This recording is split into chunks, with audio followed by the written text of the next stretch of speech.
Welcome to Rivers Edge Hospital. I'm Matt and this is Laura. We are two of the certified registered nurse anesthetists, or CRNAs, here at Rivers Edge.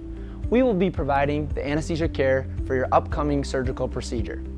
Today, we're going to share some information that will better prepare you for your upcoming surgery. There are two anesthetic options available for your upcoming hip or knee surgery. These options include spinal anesthesia with deep sedation or general anesthesia. The choice of anesthetic technique is a decision that will be made between you, your surgeon, and your anesthesia provider. Our standard anesthetic option for total joint replacement is spinal anesthesia. Important factors that influence this decision are your pre-existing medical conditions, current medications, prior anesthetic experience, and surgeon preference. Evidence-based data has shown spinal anesthesia to be the preferred option. This is because of the decreased incidence of postoperative nausea and vomiting, superior pain management, and the avoidance of tracheal intubation.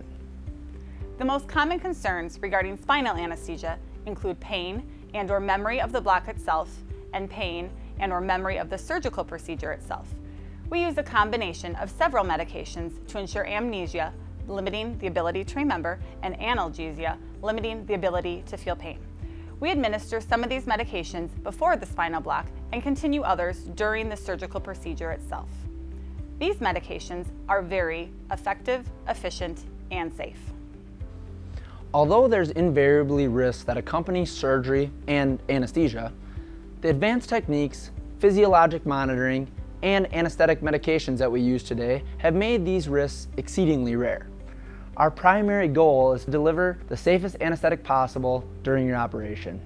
Once you arrive at the hospital and get settled in your room, a CRNA will come down and visit with you to review your past medical and surgical history, perform an assessment, and to formulate a specific anesthetic plan.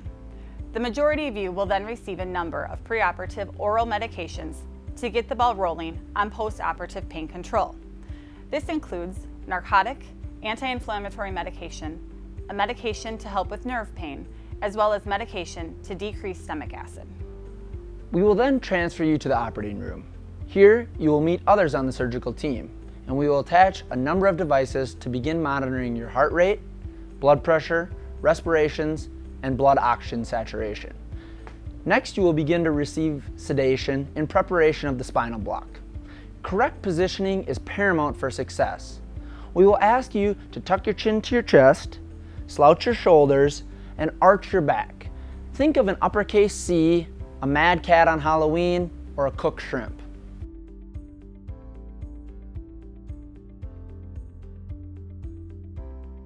Once the spinal block is complete, we will help you lie back and begin getting you positioned for surgery. At this time, we'll give additional medication to help achieve deep sedation throughout the entire procedure. During the procedure, you will receive a combination of anti-nausea medications. At the completion of your procedure, your sedation will be stopped and you will be transferred to the post-anesthesia care unit.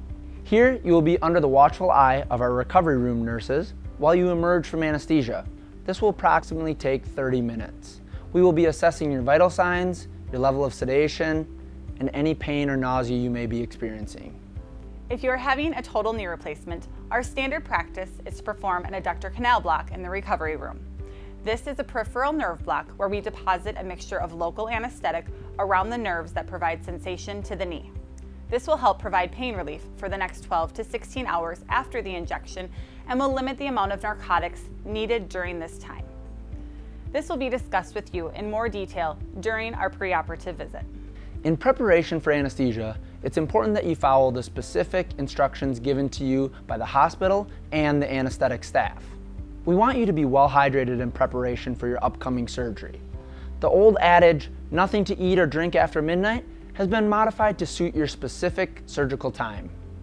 At Rivers Edge, we use the 8-6-2 rule for fasting before anesthesia. At 8 hours prior to your scheduled hospital report time, stop eating high-fat and high-caloric foods. You may eat a light snack such as toast or crackers with medication until 6 hours before your report time, at which point you should stop eating all foods. You can continue to drink clear liquids until 2 hours before you report to the hospital. Clear liquids are defined as water, clear fruit juices without pulp, carbonated beverages, clear energy drinks or clear tea or black coffee. We'll be happy to address any other questions or concerns on your day of surgery. Thank you so much for your time. I know that you're going to have a successful procedure.